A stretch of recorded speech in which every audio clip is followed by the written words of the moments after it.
Hey first graders! Today we're going to talk some more about nouns. So last week you learned about singular nouns. And singular nouns are just one person, place, thing, animal, or idea. But we also talked about plural nouns.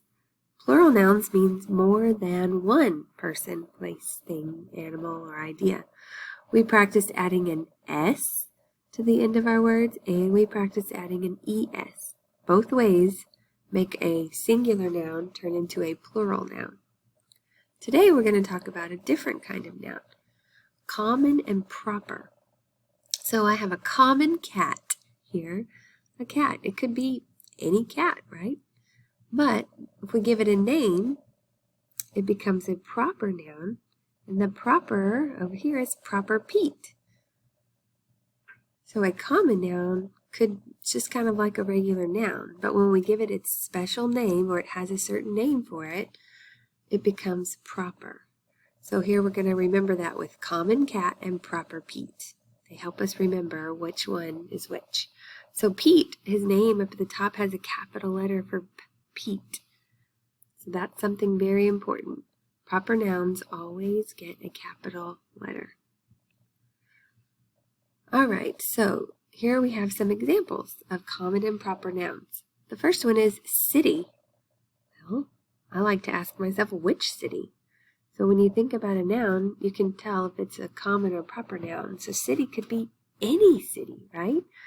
So in the name tag next to it, I made it a proper noun by giving you a certain city or a specific place. So we said Sweeney. That says Sweeney there. Sweeney is a proper noun. It's the name of our city.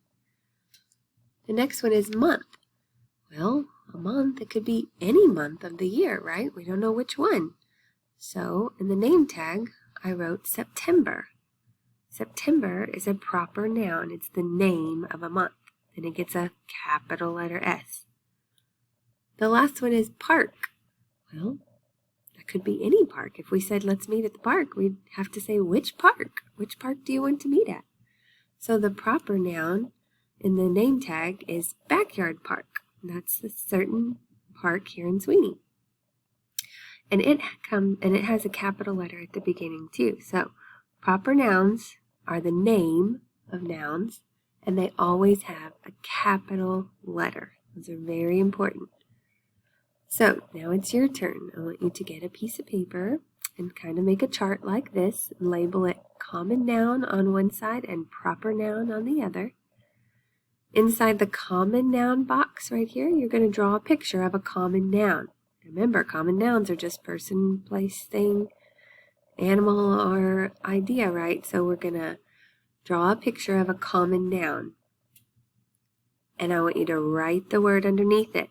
But common nouns don't have capital letters. So don't use a capital letter with your common noun. But your proper noun on this side, I need you to draw a picture that's the proper noun for your common noun that you picked. So if you pick restaurant over here for common noun, then a proper noun would be McDonald's. It's a certain restaurant, right? So you draw your picture, and I want you to write the word underneath it, and it must have a capital letter. Don't forget. All right, I can't wait to see what nouns you picked. Bye.